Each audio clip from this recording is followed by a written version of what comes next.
You're his wife. It's your duty, Tiffany snapped as I was being wheeled into the operating room.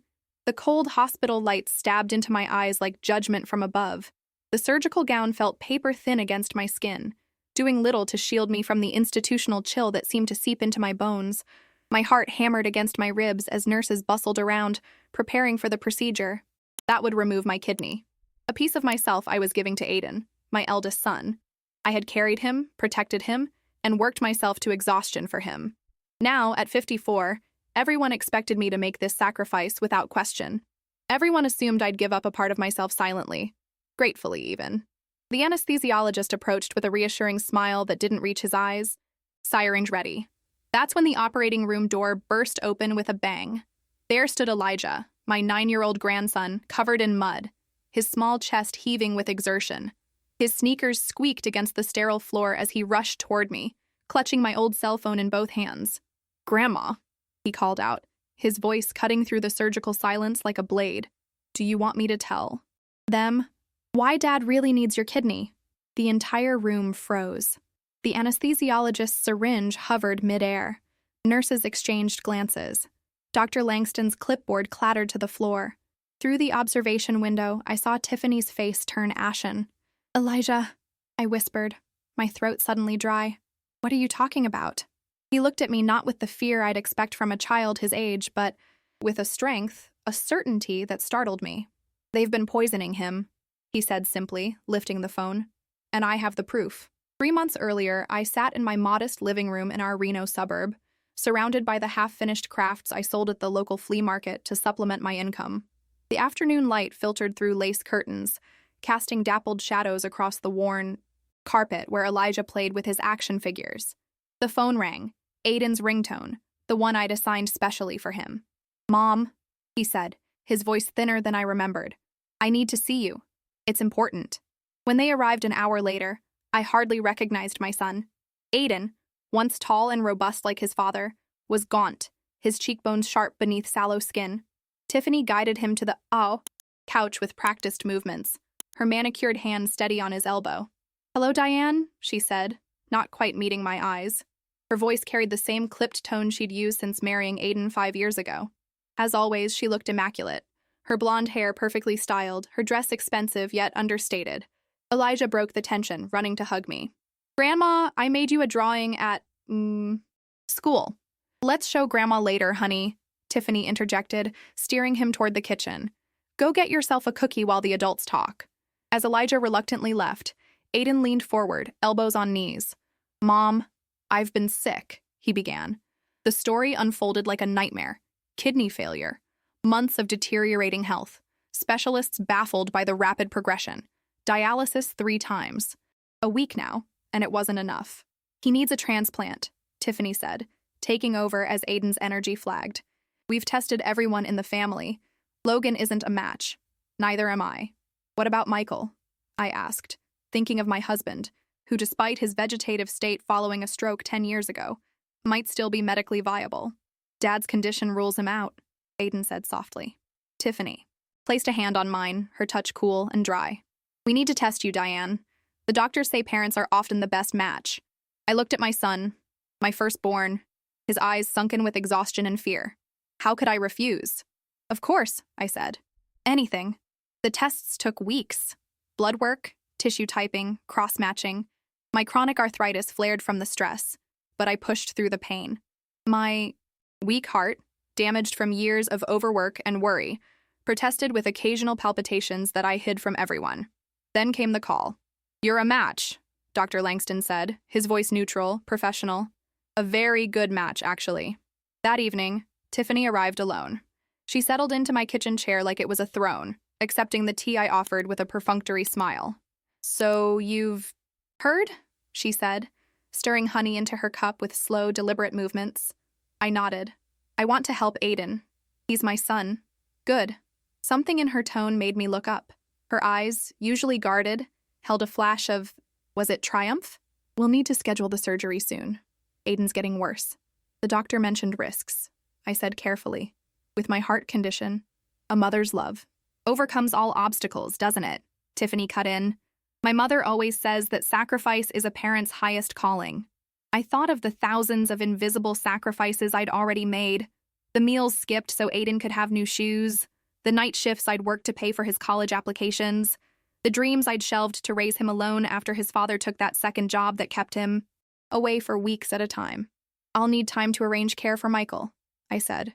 Tiffany waved dismissively. We can help with that. The important thing is moving quickly. A real mother wouldn't hesitate, she added, her voice suddenly cold. You've lived your life. It's time to save his. Something in her words felt wrong, sharp-edged and manipulative, but looking at her perfectly composed face, I questioned my own perception.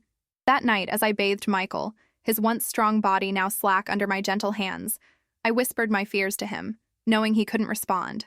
I'd give Aiden anything, I told my silent husband. But something doesn't feel right. The next day, Logan stopped by. My younger son had always been the thoughtful one, observant where Aiden was impulsive. He found me, sorting medication for Michael. Mom, have you really thought this through? He asked, helping me organize the pill containers. He's my son, Logan, your brother. What would you have me do? Logan frowned. It's not that simple. Tiffany has been strange. Last time I visited them, I found these. He pulled out his phone, showing me photos of unmarked prescription bottles from Aiden's medicine. Cabinet. What are they? That's just it. I don't know. No labels. When I asked Aiden, he seemed confused. Said, Tiffany handles all his medications. A chill ran through me despite the warm spring afternoon. Maybe they're just supplements? Logan's eyes, so like his father's, held mine steadily. Maybe. But I don't trust her, Mom. Never have. As weeks passed, the surgery date loomed closer. Tiffany became a constant presence, bringing consent forms, scheduling preoperative appointments, discussing aftercare with a brisk efficiency that left no room for questions. One evening, she arrived with her parents, elegant, silver-haired people who regarded my modest home with barely concealed disdain. We're so grateful, Tiffany's mother said, patting my hand. Aiden is lucky to have such a devoted mother-in-law. Not luck, Tiffany replied. Duty. That word again. It hung in the air like a threat. Later, as they prepared to leave, I overheard Tiffany in the hallway, her voice low but clear through the thin walls of my home. Once the transplant is done, the trial data is complete. That old woman won't back out. Trial data? My hands trembled as I pretended not to have heard when they returned to the living room. That night, Elijah stayed over. As I tucked him into bed, his small face serious in the glow of his dinosaur nightlight, he asked a question that stopped my heart. Grandma, what happens if someone gets sick because of someone else's medicine? Like, on purpose? Why would you ask that, sweetheart? I kept my voice calm, despite my racing thoughts. He shrugged, eyes averted, just wondering. The following morning, I found him looking through my old cell phone, the one I'd replaced last year but kept as a backup. Grandma, can I borrow this? For games? He asked. Something in his expression, too innocent, too careful, made me pause, but I nodded. Sure, honey, just be careful with it. I didn't know then that this small kindness, lending a child an outdated phone, would soon change everything. 1 week before the surgery, I found myself sitting by Michael's bedside, the evening routine of checking his feeding tube and changing his position now so ingrained I could do it half asleep. The sun was setting, painting our bedroom in amber light that softened the medical equipment surrounding his still form. Something's not right, Michael, I whispered, stroking his unresponsive hand. I wish you could tell me what to do. In the silence, memories flooded back. Aiden as a toddler, clutching my legs during thunderstorms. As a teenager, tall and defiant, but with eyes that still sought my approval. As a young man introducing Tiffany, his face alight with pride and something like relief.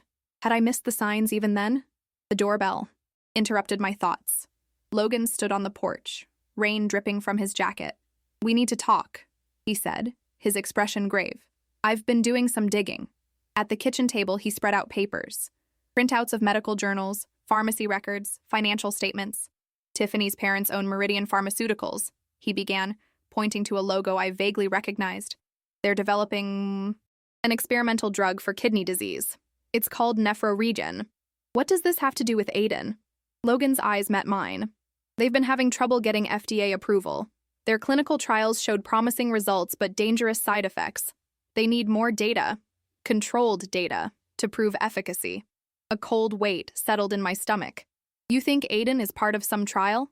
Not officially. Logan's voice was tight. I think they're using him as an off-the-books test subject. These medications I found in their house, they match the compound structure of Nephro Regan's experimental formula. That's monstrous, I whispered. Tiffany wouldn't do that to her own husband. Wouldn't she? Logan pushed a financial statement toward me. Tiffany stands to inherit a significant portion of Meridian when this drug gets approved. We're talking millions, Mom. I shook my head, unwilling to believe such calculated cruelty.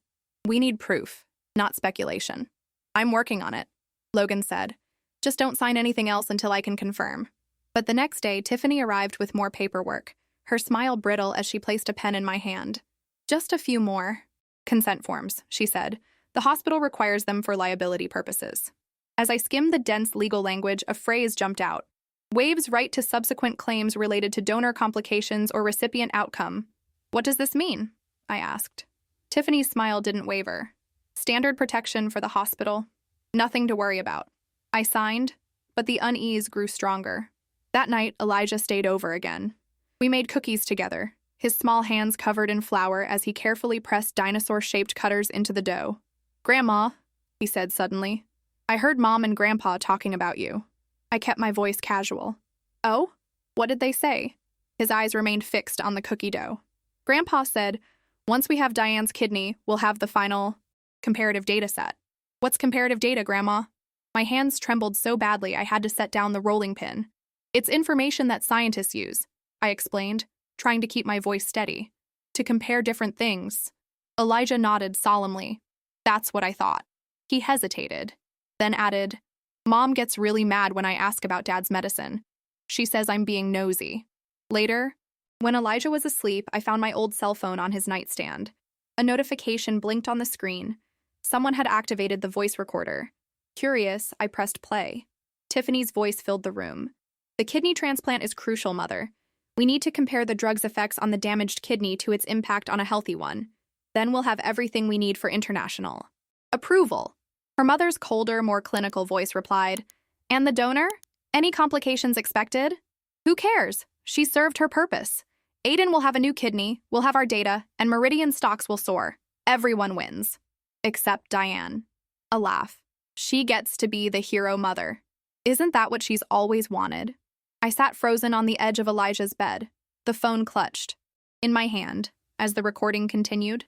Clinical discussions of dosages, trial protocols, market projections.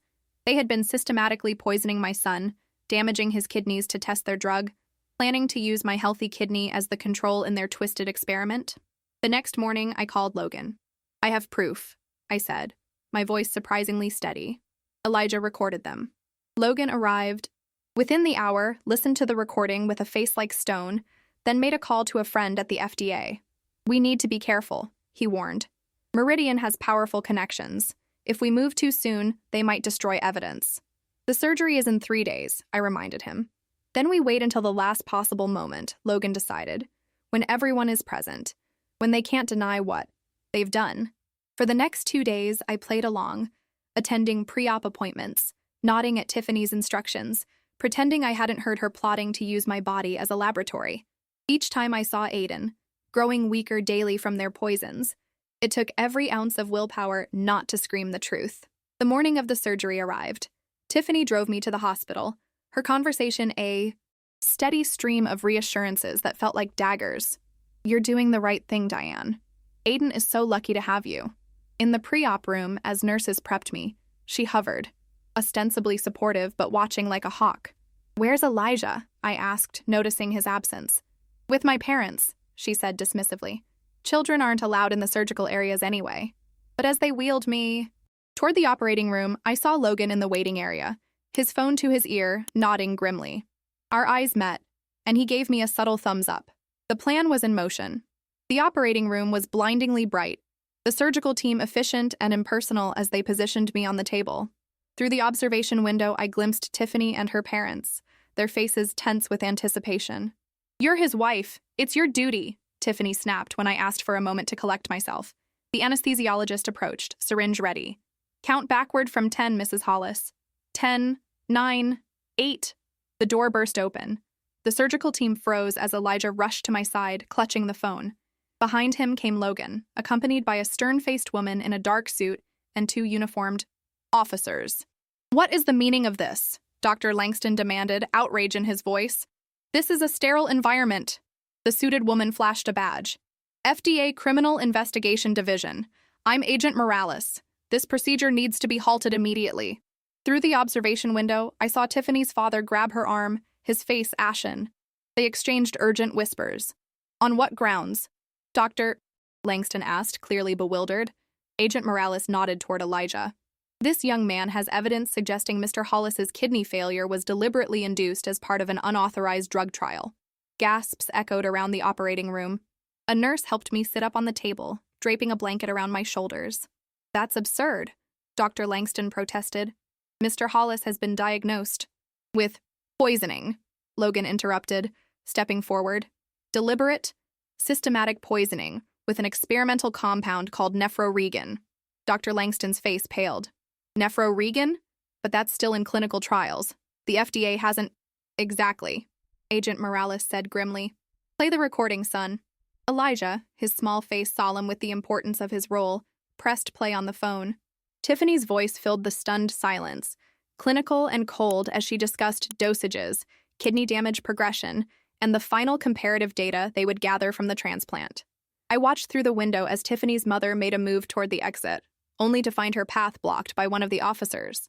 Her perfectly coiffed silver hair seemed to wilt as the recording continued, damning them with every word. When it ended, Dr. Langston looked physically ill. "I had no idea," he whispered. "The symptoms all pointed to autoimmune nephritis. The tests were manipulated," Logan explained. "Tiffany's father sits on the board of the laboratory that processed them." Agent Morales turned to the officers. "Secure the observation room. No one leaves." Through the window, I watched as Tiffany was read her rights, her face twisted in fury rather than remorse. Her eyes met mine through the glass, not pleading or ashamed, but coldly calculating even now. "Get Mrs. Hollis to a recovery room," Dr. Langston ordered, his professional composure returning. "And I want a complete toxicology workup on Aiden Hollis immediately." A nurse helped me off the table, my legs wobbling, with the aftermath of mild sedation and overwhelming shock. "Elijah," I said, reaching for my grandson, "how did you know to record them?" He pressed against my side, suddenly just a little boy again. "I heard them talking about Dad's medicine before. They didn't know I was there. And you always taught me that if something feels wrong, it probably is." In the recovery room, Logan filled in the details. He had contacted the FDA after hearing the recording, but they needed more evidence to move against a company as powerful as Meridian. Elijah had volunteered to wear the old phone as a recording device during a dinner at his grandparents' house 2 nights ago. "He's 9 years old, and he understood what was happening better than any of us," Logan said, ruffling his nephew's hair with pride. Agent Morales joined us an hour later, her face grim but satisfied. "We've taken Mrs. Hollis and her parents into custody. We're seizing records from their home and offices. The preliminary blood work on your son shows traces of compounds consistent with nephroregan's formula." "Will Aiden recover?" I asked, the question that mattered most. "With proper treatment to flush the toxins from his system, the doctors believe his kidney function should improve. The damage may not be permanent." She hesitated. "He's asking for you." Aiden lay in a hospital bed 2 floors up, attached to monitors and IV lines. His face was gaunt, his eyes confused but clearer than I'd seen them in months. "Mom," he whispered as I entered. "They're saying Tiffany, that she—" "It's true," I said gently, taking his hand. "I'm so sorry, Aiden." His eyes filled with tears. "All this time I thought I was dying. She would give me these pills, saying they were experimental treatments that her father had special access to. When I'd feel better for a few days, she'd say it was working. Then I'd get worse again." "She was adjusting the dosage," Logan explained from the doorway. "Making you sick then, letting you improve just enough to keep everyone believing it was a disease with normal fluctuations." Aiden's hand tightened on mine. "Why? Why would she do this to me?" I hesitated, unsure how much more heartbreak he could handle. "Money," Logan said bluntly. "Meridian Pharmaceuticals stands to make billions if nephroregan gets approved. They needed more data, and they used you to get it. And my kidney was supposed to be the control," I added softly. "The healthy comparison." Aiden closed his eyes, tears seeping from beneath the lids. And Elijah? Is he okay? He's with a child psychologist downstairs, I assured him. He's the one who recorded them, Aiden. He saved both of us. A weak smile touched Aiden's lips. Always knew that kid was smarter than all of us put together. As night fell over the hospital, I sat between my son's bed and my grandson's cot, which the nurses had set up in Aiden's room. Logan had gone to arrange care for Michael, promising to return in the morning. The magnitude of what we'd narrowly escaped settled over me like a heavy blanket. One recording. One brave little boy. The difference between life and exploitation. Elijah stirred in his sleep, murmuring something about dinosaurs. I smoothed his hair, marveling at his courage. In his innocence, he had seen through the adult deceptions that had fooled us all. "Grandma?" he whispered, eyes blinking open. "Is Dad going to be okay now?" "Yes, sweetheart," I promised. "We're all going to be okay." The next few weeks unfolded in a blur of hospital rooms, police interviews, and newspaper headlines. "Pharmaceutical heirs arrested in human experimentation case," screamed the Reno Gazette-Journal. "Family exploited for drug trial data," declared the national news. Cameras gathered outside the courthouse when Tiffany and her parents were arraigned, their faces hidden behind expensive sunglasses and the shoulders of high-priced attorneys. I avoided the media circus, focusing instead on what mattered: Aiden's recovery and Elijah's emotional well-being. The doctors had begun a detoxification protocol, gradually flushing the experimental compounds from Aiden's system. Each day brought small improvements: better color in his cheeks, more energy in his voice, test results showing kidney function slowly returning. "It's remarkable," Dr. Langston told us during rounds one morning. "Once we identified the toxins and stopped their administration, his body began healing itself. He may not need a transplant after all." Relief washed over me, so powerful I had to grip the edge of Aiden's bed to keep from collapsing. Logan squeezed my shoulder, his own eyes suspiciously bright. "Mom's kidney stays where it belongs," he said with forced lightness. One less thing to worry about. But there were still plenty of worries to go around. Elijah had nightmares, waking up screaming about bad medicine and mommy's angry face. The child psychologist recommended consistency, honesty, and patience. "He's processing betrayal at a fundamental level," she explained. "His mother prioritized wealth over his father's life.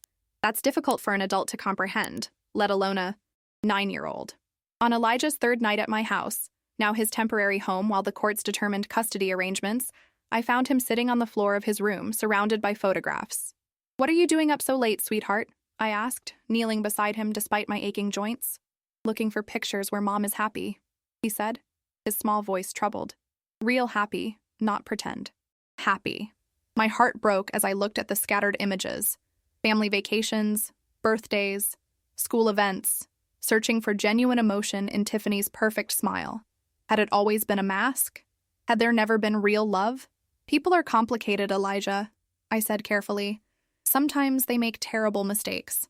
He looked up, his eyes far too old for his face. "Did Mom ever love Dad? Did she love me? How do you answer such a question?" I pulled him close, breathing in the scent of his shampoo. "I believe she did, in her way.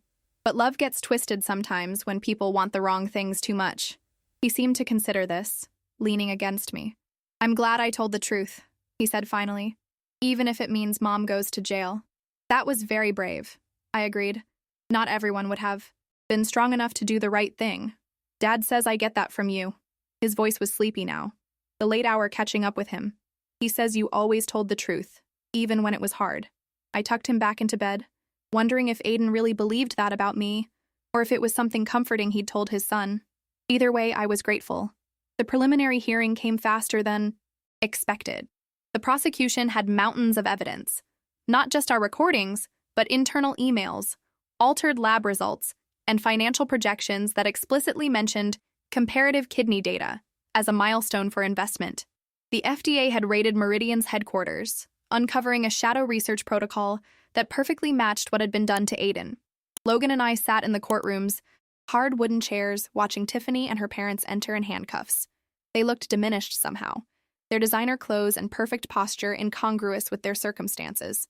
Tiffany's eyes searched the room until she found me, her gaze hard with hatred. I stared back, not with anger but with something like pity. What kind of emptiness must exist in a person to do what she had done? What absence of humanity would allow someone to poison their spouse slowly, methodically, all for financial gain? The charges read like something from a nightmare: attempted murder, aggravated assault, criminal medical fraud, conspiracy, child endangerment. The prosecutor detailed how they had systematically poisoned Aiden for months, carefully documenting the progression of his kidney failure to generate proprietary data for their pharmaceutical company. And in the final phase of their plan, the prosecutor explained to the horrified judge, they intended to harvest a healthy kidney from the victim's mother, using it as a control sample while continuing to administer their experimental compound to the transplanted kidney. This would have provided them with comparative data they believed would secure FDA approval and international patents worth billions. Tiffany's father spoke urgently to his attorney, who stood to object. Your Honor, these allegations are sensationalized. My clients were developing a life-saving drug that could help millions of kidney patients worldwide. By experimenting on an unwitting human subject? The judge asked sharply. By poisoning your own son-in-law and endangering a child? The defense had no answer for that. Later, in the corridor outside the courtroom, Tiffany's mother approached me, against her lawyer's frantic gestures. Diane, she said, her voice lower than I remembered, stripped of its usual confidence. You have to understand. The greater good?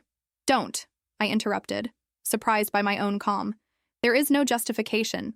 You can offer that would make sense to a human being with a conscience. Her perfect composure cracked just slightly. Aiden would have received the best care. He would have recovered eventually, and millions would have benefited from our research. You could have conducted ethical trials, Logan pointed out, his voice tight with anger. You chose this path because it was faster and more profitable, not because it was the only way. She looked at him as if he were speaking a foreign language, then turned and walked away, her expensive heels clicking on the marble floor. That evening, I visited Aiden in the hospital. He was sitting up in bed, eating real food for the first time in weeks. Simple chicken soup, but he managed several spoonfuls without nausea. They're setting bail at $5 million each, I told him, taking the chair beside his bed. Their attorneys are fighting it, but the judge considers them flight risks. Aiden nodded slowly. I still can't believe it, he said, his voice stronger than yesterday but still ragged around the edges. 5 years of marriage. I thought she loved me. What could I say to that? That I had never fully trusted Tiffany? That something about her had always felt calculated? It would only hurt him more. I'm sorry, I said instead, taking his hand. So sorry you're going through this. The worst part, he continued, staring at the bland hospital wall, is that I keep wondering if there were signs I missed. Times when I felt better, then suddenly worse after she'd give me some new supplement or vitamin she insisted would help. Was I blind, Mom? Or just stupid? Neither, I said firmly. They designed this to be believable. They used your trust against you. He closed his eyes briefly. I want to see Elijah. They say I might be discharged next week. Will you bring him? Or will he even want to see me? Of course he wants to see you. He asks about you constantly. I squeezed his hand. He's been so worried. We all have. I've been a terrible son, Aiden said suddenly, tears welling in his eyes. I let Tiffany pull me away from the family. From you. She always had some reason why we couldn't visit, why we needed to spend holidays with her parents instead. I thought it was normal in-law stuff, but now I see it was isolation, I finished for him. A classic tactic. She was separating you from people who might notice something was wrong. A tear slid down his hollow cheek. Thank you, he whispered, for being willing to give me your kidney, even after I pushed you away, for loving me anyway. I stroked his hair, just as I had when he was a little boy with a fever or a scraped knee. That's what mothers do, I said simply. We love anyway. The FBI investigation into Meridian Pharmaceuticals unfolded, like layers of an onion, each one more pungent than the last. Agent Morales kept us updated, partly out of professional courtesy and partly, I suspected, because she had grown fond of Elijah, who asked her detailed questions about her badge and gun whenever she visited. We've uncovered evidence of at least 3 other test subjects, she told Logan and me one afternoon in my living room. Elijah was at his therapy session, and Aiden was resting in the spare bedroom, finally home from the hospital but still weak. All with suspicious kidney failure, all connected to the Clarks through social or business relationships. Are they alive? Logan asked bluntly. Agent Morales' expression tightened. 2 are. 1 died during a routine biopsy last year. We're exhuming the body. I closed my eyes briefly, imagining another family, another victim. How did they get away with this? Money, she said simply. Influence. The Clarks own subsidiaries that own subsidiaries. They funded research chairs at major universities, donated to hospital wings, sponsored medical conferences. When you control that many levers in the healthcare system, you can manipulate a lot of outcomes. And Tiffany? I couldn't help asking. Was she always part of this, or did they recruit her later? Agent Morales hesitated. We found entries in her college journals. She was pre-med before switching to pharmaceutical marketing. She wrote about expedited trials and domestic research opportunities even then. I'm sorry, but it appears she married Aiden with this specific purpose in mind. His medical profile matched their target demographic. Logan swore under his breath. I just sat there trying to process the cold calculation of it. 5 years of marriage, a child, all a cover for human experimentation. Will the charges stick? Logan asked. With the evidence we have now? Absolutely. Agent Morales' voice was grimly satisfied. This goes beyond individual charges. We're looking at RICO violations, corporate fraud, securities manipulation. The entire Meridian Empire is crumbling. Later, I found Aiden sitting in the backyard, watching the sunset with vacant eyes. He was still too thin, his once robust frame diminished, but the doctors assured us that with proper nutrition and rest, he would recover completely.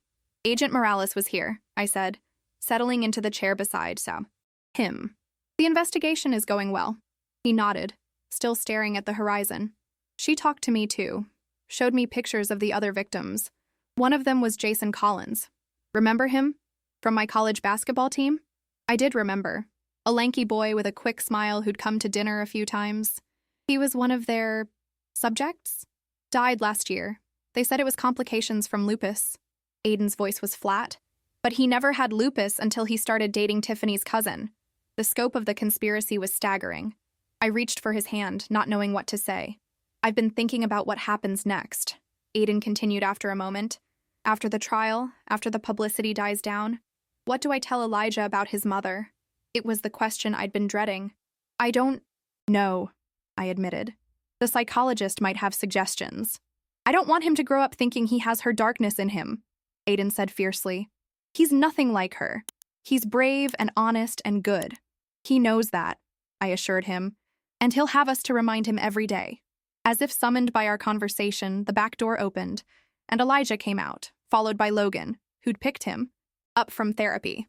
Dad, he called, running over. I drew this for you today. He handed Aiden a carefully folded paper. Aiden unfolded it to reveal a crayon drawing of 4 stick figures holding hands, labeled Dad, me, Grandma, and Uncle Logan, standing in front of a house with a bright yellow sun overhead. That's our family, Elijah explained seriously. Dr. Sarah said I should draw the people who make me feel safe. Aiden pulled his son close, his eyes meeting mine over the boy's head. In that moment, something unspoken passed between us. A promise to rebuild, to heal, to create a family strong enough to withstand the storms that had nearly destroyed us. The preliminary hearings stretched into fall. Tiffany and her parents remained in custody, their bail appeals denied as more. Evidence emerged of offshore accounts and contingency plans for fleeing the country. Their attorneys floated various defense strategies, temporary insanity, misunderstood research protocols, unauthorized actions by rogue employees, but none gained traction against the mountain of evidence. One crisp October morning, as golden leaves drifted past the kitchen window, Logan arrived with news. They're offering a plea deal, he announced, accepting the coffee I handed him. 20 years for each of the parents, 15 for Tiffany. No parole for at least 10 years. Will they take it? I asked, glancing toward the living room where Aiden and Elijah were building an elaborate Lego structure. Their attorneys are pushing for it. The alternative is a public trial where every sordid detail comes out, followed by potential life sentences. Logan shook his head. Tiffany's apparently holding out, claiming she was just following her parents' instructions. I thought of the cold calculation in her voice on the recordings, the methodical way she had poisoned her husband while presenting herself as the devoted wife. No one will believe that. The prosecutors certainly don't. Logan sipped his coffee. They have her lab notes, very detailed documentation of symptoms, reactions, dosage adjustments. She knew exactly what she was doing. That afternoon, I drove to the jail where Tiffany was being held. I wasn't sure why I needed to see her, closure, perhaps, or some attempt to understand the incomprehensible. The visiting room was stark, with metal tables bolted to the floor and chairs, too lightweight to be used as weapons. Tiffany entered in an orange jumpsuit, her hair pulled back in a simple ponytail, her face devoid of makeup. Without her careful presentation, she looked younger, almost vulnerable, until she met my eyes across the table and I saw the same cold calculation I remembered. "Come to gloat?" she asked, sitting down. "No," I said honestly. "I came to ask why." She studied me for a moment, as if deciding whether to bother with pretense. "Why does anyone do anything?" she finally replied. "Ambition, money, power.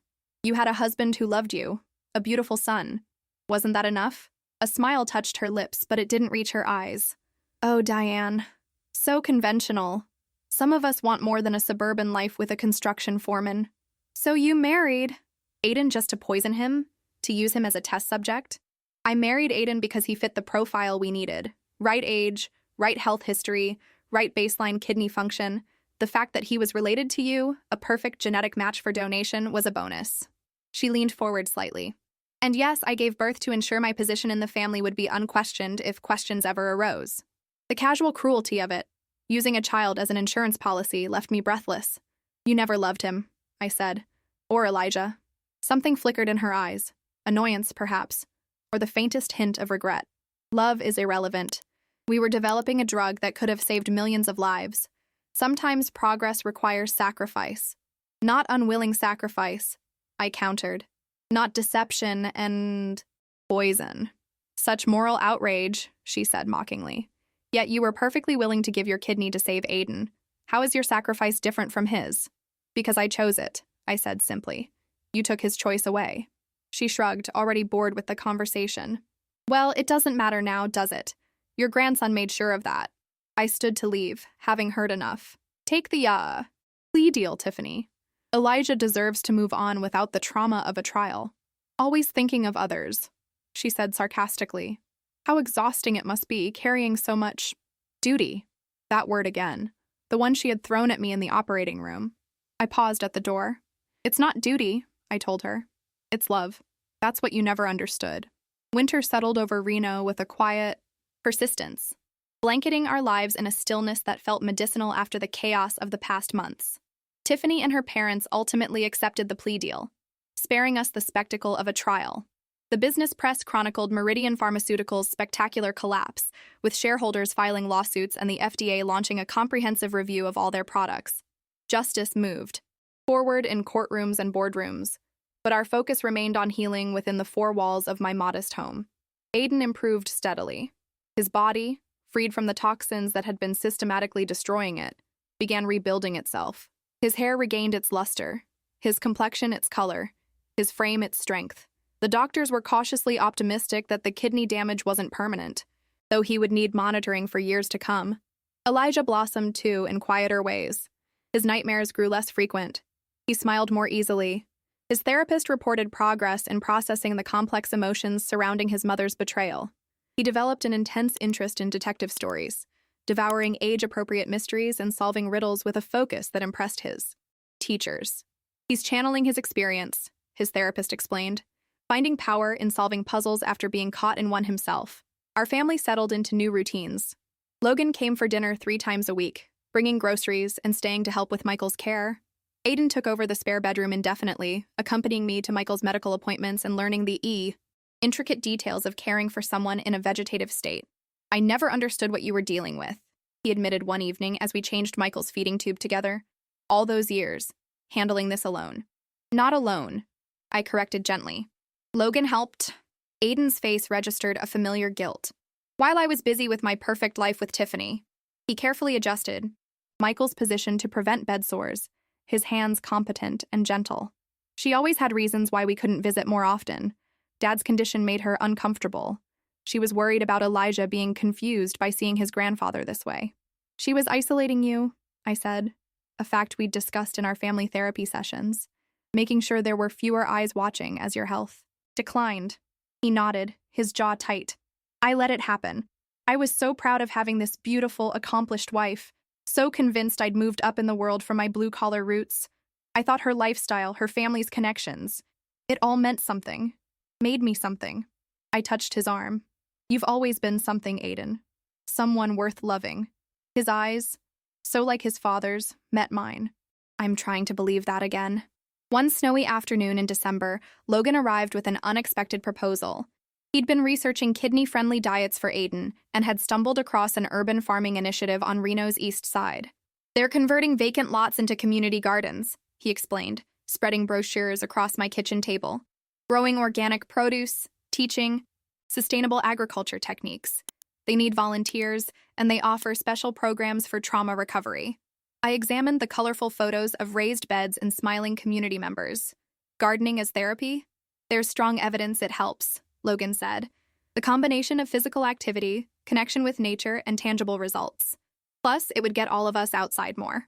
Aiden, who had been listening from the doorway, stepped forward. I like it. Working with my hands again would feel good. So began our family's venture into urban farming. We started small, attending weekend workshops on soil preparation and seed selection. Elijah took to it immediately, fascinated by the science of growing things. He carried a small notebook, meticulously recording planting dates and growth measurements. Aiden found satisfaction in the physical labor, rebuilding his strength as he constructed raised beds and hauled compost. The community garden became our sanctuary, a place where past and future seemed to balance on the fulcrum of soil and seed. As winter yielded to spring, we expanded our involvement. I joined the education committee, developing programs for senior citizens. Logan's architectural background proved valuable in designing water-efficient irrigation systems. Aiden, once strong enough, began mentoring at-risk teens in construction skills, teaching them to build greenhouses and garden structures. One mild March day, as Elijah and I transplanted tomato seedlings into larger pots, he asked the question I'd been anticipating. Grandma, do I have to visit Mom? In prison? I set down my trowel, giving his question the serious consideration it deserved. No, sweetheart. You don't have to do anything you're not comfortable with. He nodded, carefully packing soil around a fragile stem. Dad says I can decide when I'm older, but he also says forgiveness is important. Your dad is a very wise man. Did you forgive her? Elijah asked, his eyes, so observant, so much older than his years, fixed on my face. For what she tried to do to you and Dad. I considered my answer carefully. Forgiveness doesn't mean what she did was okay.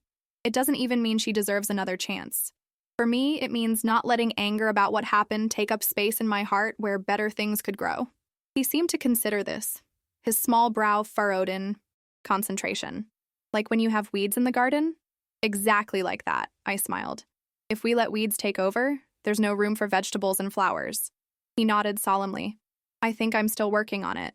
The forgiving part. That's okay, I assured him. Growing a forgiving heart takes time, just like growing these tomatoes. You can't rush it. As spring unfurled into summer, our little plot in the community garden flourished. Lettuce and spinach gave way to zucchini and peppers. Sunflowers stretched skyward, their cheerful faces following the sun's path across the sky. Neighbors stopped to admire our bounty, and we shared our excess harvest with elderly residents in the adjacent apartment complex. The garden became a metaphor for our healing. Some days fruitful, others challenging, always requiring attention and care. We learned to recognize the signs of distress in our plants, just as we became more attuned to one another's emotional weather. A wilted leaf, a quiet withdrawal, each a signal that intervention was needed. One warm evening, as we gathered for dinner on the back patio, Aiden made an announcement. I've been thinking about selling the house, he said, setting down his fork. Too many memories there, too many shadows. Where would you go? Logan asked. Aiden glanced at me. I was hoping we could look for something with a mother-in-law unit. A place for all of us, Mom, Dad, Elijah, me. Maybe even a spare room for Uncle Logan when he decides to crash. The suggestion hung in the air. Unexpected, but somehow not surprising. Our lives had already intertwined so completely over these months of recovery. What about your job? I asked. Aiden had recently returned to construction management, though on a reduced schedule. I've been offered a position with Habitat for Humanity, he replied. Less money, but better hours. More meaningful work. He looked at Elijah. What do you think, buddy? Would you like us all to live together? Elijah's face lit up. Like our garden family? Exactly like that. Aiden smiled. Growing things together. That night, as I prepared for bed, I found myself pausing before the framed photo of Michael and me on our wedding day. His eyes, bright with hope and promise, stared back at me across the decades. "We're building something new," I told him, touching the glass gently. "Not what we planned, but something good." In my heart, I felt his approval. Michael had always believed in second chances, in finding purpose even in pain. As I turned out the light, I realized that the family taking shape around us, wounded but healing, fractured but finding wholeness, was its own kind of miracle, one cultivated from the very soil of our suffering. The sale of Aiden's house proceeded quickly, perhaps too quickly for comfort. Potential buyers seemed undeterred by its notorious history. If anything, the property's connection to the Meridian pharmaceutical scandal added a macabre appeal. We hired professional cleaners to remove all traces of the previous life lived there, but some shadows proved resistant to industrial-strength disinfectants. "I can't believe someone wants to live here," Aiden muttered as we sorted through the last of his possessions. Most of Tiffany's things had been seized as evidence or claimed by her attorneys. What remained? Designer clothes, expensive shoes, luxury handbags. We donated to a women's shelter, transforming the trappings of deception into resources for healing. "People are drawn to darkness sometimes," Logan remarked, sealing another box with packing. "Tape. True crime podcasts are already featuring your story." "Great," Aiden sighed. "Just what Elijah needs." His family trauma turned into entertainment. I understood his bitterness. While we had largely managed to shield Elijah from media attention, the case had attracted national interest. The pharmaceutical poisoner headlines had eventually given way to more nuanced coverage about corporate ethics and pharmaceutical testing. But the personal details of our family's betrayal remained fodder for public consumption. As we cleared out Aiden and Tiffany's home office, Logan discovered a hidden floor safe beneath the ornate Persian rug, one I'd never noticed during my infrequent visits. "Did you know about this?" he asked Aiden, who shook his head in bewilderment. "Never seen it before. The house was mostly Tiffany's domain. She handled the decorating, the finances." His voice trailed off as realization dawned. "And apparently the secret installations." Agent Morales arranged for a locksmith with FBI clearance to open the safe, arriving personally to oversee the process. "Anything we find could be evidence," she explained as the specialist worked. "But given that the case has been largely resolved through the plea agreement, any personal items would be returned to you." The safe yielded a surprising collection: a thumb drive, a leather-bound journal, a velvet pouch containing what appeared to be medical vials, and a stack of passports, not just for Tiffany, but for Aiden and Elijah as well, issued under different names. "She had escape plans," Agent Morales said grimly, bagging the items as evidence. "Contingencies in case her experiment was discovered." Aiden stared at the alternate identity passports in shock. "She was prepared to take us and run. Or just Elijah." "We'll analyze everything," the agent assured him. "The journal may provide answers." It did. Weeks later, Morales returned with a thick file and a troubled expression. "We've completed our review of Tiffany Clark's journal," she said, sitting at my kitchen table where Aiden, Logan, and I gathered to hear her findings. Elijah was at school, thankfully absent for what promised to be a difficult conversation. "How bad is it?" Aiden asked, his voice steady despite the tension visible in his shoulders. "It's detailed," Morales replied carefully. "She documented everything: her selection, criteria for choosing you as a husband, her methods for administering the experimental compounds, her observations of your physical decline. It's clinical, methodical, like a research log." "Was there anything about Elijah?" I asked, dreading the answer. Morales hesitated. "Yes. There are entries discussing whether he might eventually serve as a test subject himself. She notes his excellent baseline health and genetic compatibility for future trials." Aiden's face drained of color. "She was planning to poison our son too?" "The entries suggest it was a consideration for the future, not an immediate plan." Morales's expression softened slightly. "But yes, it appears she viewed both of you primarily as research opportunities."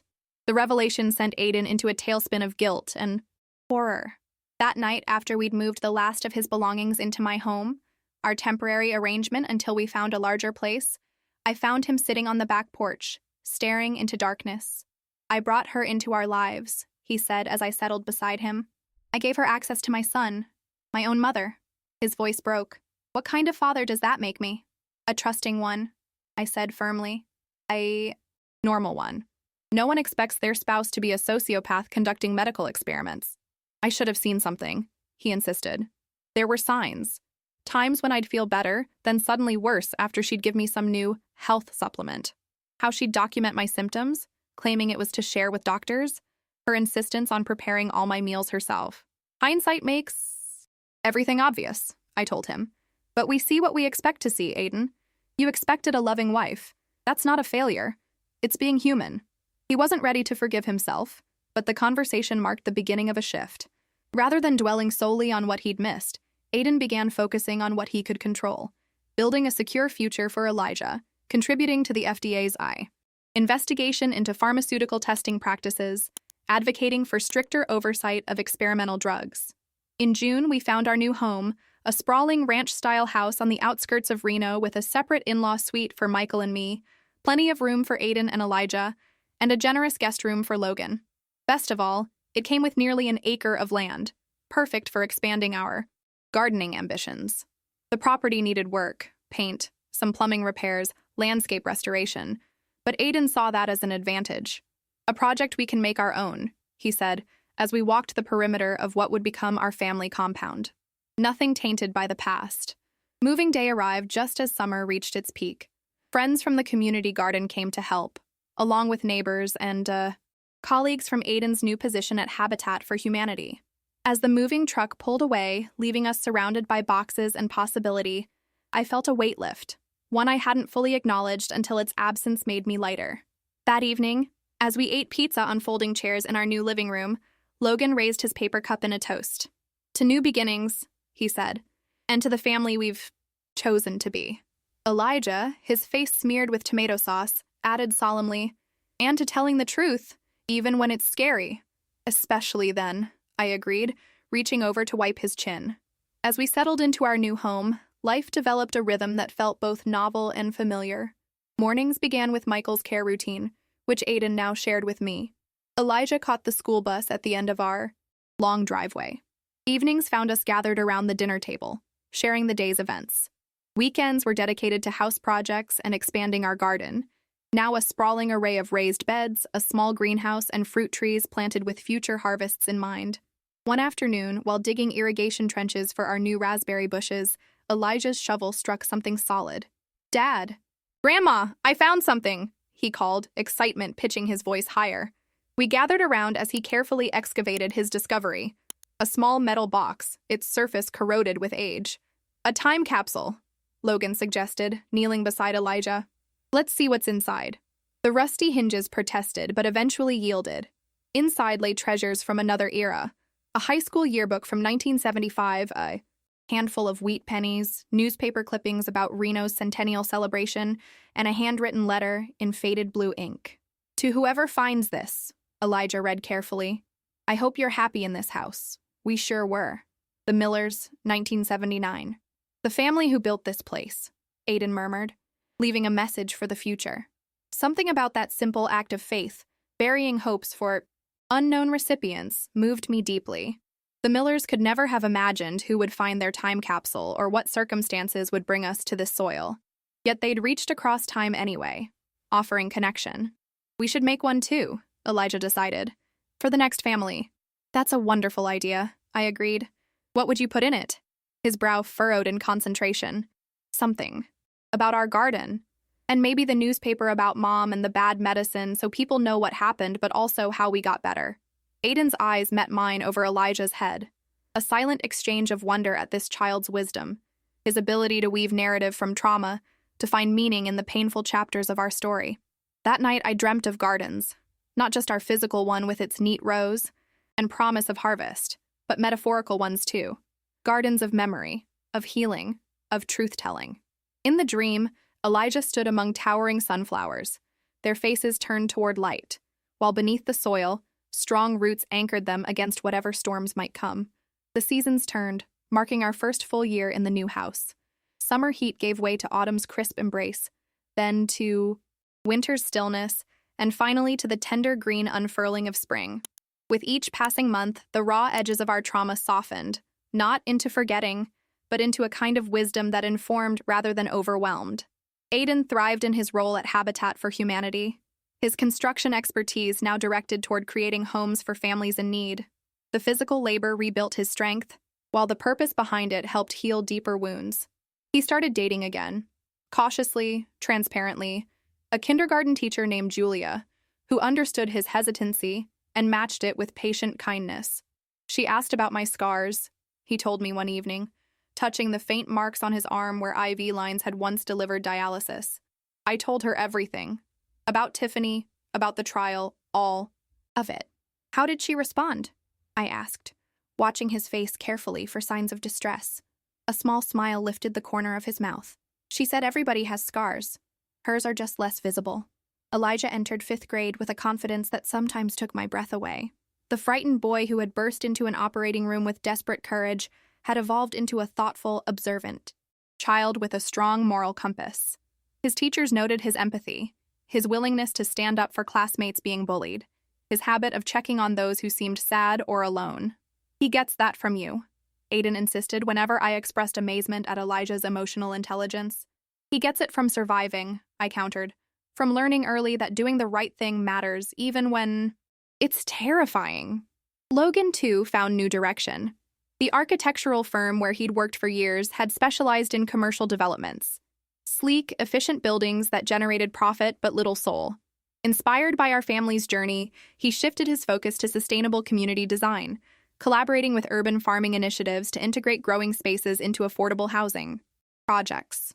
I want to create places where healing can happen, he explained as he showed me preliminary sketches for a senior housing complex built around a communal garden, where people connect to the earth and to each other. Our home garden expanded with each season. We added beehives, a small orchard, a meditation path lined with aromatic herbs. The neighbors who had initially viewed our intensive agriculture with skepticism now stopped by for gardening advice and excess produce. Several joined our weekly community dinners, bringing dishes made from vegetables they'd grown under our guidance. Michael remained unchanged, his body sustained by our care, his mind lost in realms we couldn't access. Yet even in his stillness, he was part of our healing. Elijah read to him regularly, sharing school achievements and garden observations. Aiden sat with him during basketball games, narrating the action as if his father could respond. I found these moments achingly beautiful. This care freely given without expectation of return. This love that persisted despite absence. As the anniversary of the operation day approached, the day Elijah had burst into the surgical suite with evidence of Tiffany's betrayal, I sensed a heaviness settling over our household. Some wounds, though healed, still ached when the weather of memory changed. I think we need to mark it somehow, I suggested during a family dinner. Not to dwell on the trauma, but to acknowledge how far we've come. Elijah, now 10, nodded seriously. Like a celebration of being brave? Exactly, I smiled. A reminder that truth, even painful truth, ultimately sets us free. We decided on a garden ceremony. Simple, private, meaningful. On the appointed day, we gathered around the central cherry tree we'd planted when we first moved in. Its branches now spread wider, pink blossoms catching the April sunlight and transforming it into a rosy glow. Aiden had invited Julia, a sign of his growing trust. Logan brought soil from the community garden where our healing had begun. I carried a small ceramic jar containing the first seeds we'd planted together. Elijah, solemn in the responsibility of leading our ritual, had prepared what he called a remembering box. Inside were symbolic objects, the old cell phone that had recorded Tiffany's incriminating conversations, now wiped clean, photos of Aiden in the hospital and later in the garden, showing his journey from illness to health, a newspaper clipping about the Meridian pharmaceutical case, the key to the old house. This box holds our hard memories, Elijah explained, his voice steady as we gathered in a circle. Not to keep them forever, but to put them somewhere outside ourselves. One by one, we added our own items to the box. Aiden placed a prescription bottle, empty now, a relic of his recovery. Logan contributed architectural plans for the house we now shared. I added a surgical consent form, never signed, that would have authorized the removal of my kidney. When everyone had contributed, Elijah closed the box and handed it to Aiden, who carefully placed it in a hole we'd dug beneath the cherry tree. The roots will grow around it, Elijah explained. The hard things become part of what makes the tree strong, but they don't stop it from making flowers or fruit. As we took turns adding soil to cover the box, each of us spoke briefly about what we'd learned, what we carried forward. I learned that healing isn't linear, Aiden said, his hand steady as he scattered earth. Some days are growth, Some days are just survival. Both are necessary. Logan added his handful of soil. I learned that family isn't defined by biology or legal ties, but by who stands beside you when the world falls apart. When my turn came, I found myself unexpectedly emotional. I learned that love doesn't require sacrifice to be genuine, I said, my voice wavering slightly. True love honors the wholeness of everyone involved. Elijah went, last, his small hands patting the soil into place. I learned that even kids can change things, he said simply, that telling the truth matters more than being scared. We finished by planting wildflower seeds in the freshly turned earth surrounding the cherry tree, a riot of colors that would bloom throughout the summer, reminders of beauty emerging from darkness. That evening, as twilight softened the edges of our garden, a car pulled into our driveway. Agent Morales, now a family friend, arriving for our anniversary dinner. She carried a thick envelope, her expression a mix of professional detachment and personal concern. The final report on the Meridian case, she explained as I welcomed her inside. I thought you might want to see it before the press gets hold of it tomorrow. We gathered in the living room while Elijah helped Julia set the table for dinner. The report detailed the full extent of the Clarks' pharmaceutical crimes. Not just Aiden's poisoning, but a pattern of unethical testing stretching back decades. Their company had falsified data, bribed officials, and systematically exploited vulnerable populations in pursuit of profitable drug patents. They've been sentenced to an additional 10 years, Morales explained. The evidence from your case opened the door to dozens of others. And Tiffany? Aiden asked quietly. Still maintaining she was just following orders, Morales replied with a grimace. But the journal entries proved otherwise. She was a willing architect of the entire scheme. Has she ever asked about Elijah? I couldn't help wondering. Morales shook her head. Not once. The knowledge stung, not for my sake or even Aiden's, but for Elijah's. Whatever her crimes, Tiffany was still his mother. Her complete detachment seemed a final cruelty.